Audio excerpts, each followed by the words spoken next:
Hello, everybody. So it's Debbie here, and somebody had asked me to give them a quick little tutorial on how to use Zoom and basically what it is. Zoom is an awesome tool. There's a free version, and the free version, I think you can have up to 3 people for 40 minutes. And basically, it allows you to schedule an online meeting. You can share your screen, or you can just do it via webcam. And so you can just be conversing back and forth with someone. The nice thing about using Zoom is you can schedule meetings. And I'm just going to show you a quick little preview here. So this is my, and I'm just using the free version right now. So this is my account. And you actually are given a kind of a static address here. So anytime I wanted to send just this regular address to somebody, I could send them this link. It's very easy. I could just click here and start the meeting. I could schedule the meeting and I could put it on one of the calendars. When I schedule the meeting, then I can also send out notices about that meeting. You can send this link, put it in Facebook Messenger, for instance.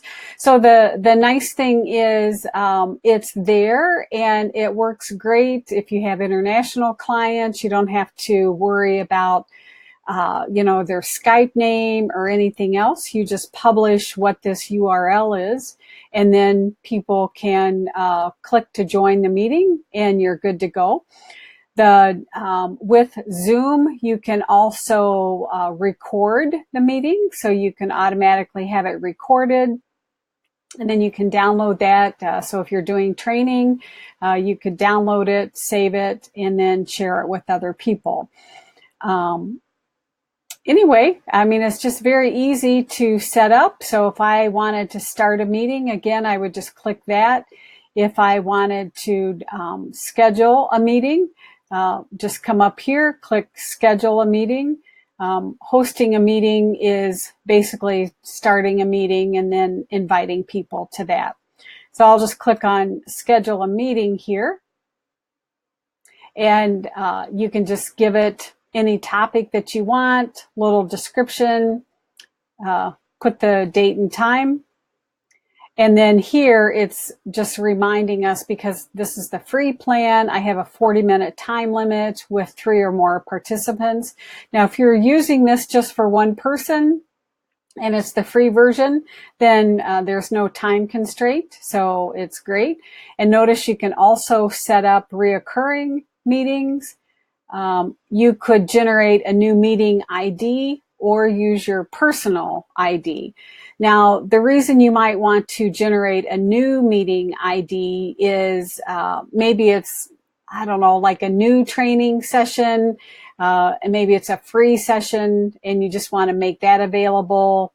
You don't care if people share that URL, then you could generate that new meeting ID. Or if it's just a one-off type meeting and you'll never use that ID again, then you could do that.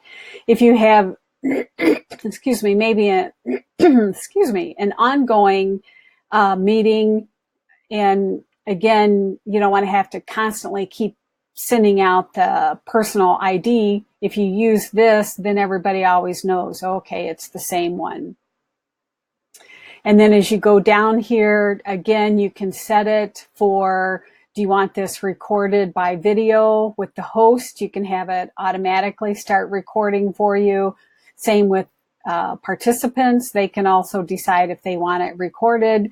And the audio, people could dial in, or you could use the computer audio. I just use the computer audio and it's great. There's also some other options down here. Require a meeting password.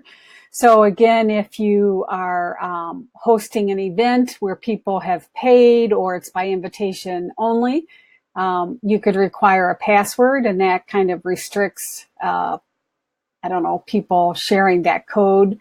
You could allow people to jump on before you do if you want. or enable them to wait in the waiting room until you're joining the meeting. So it's very straightforward. It's a great little tool. I use it all the time. Most of my client meetings, I always schedule a Zoom meeting, and I hope that was helpful.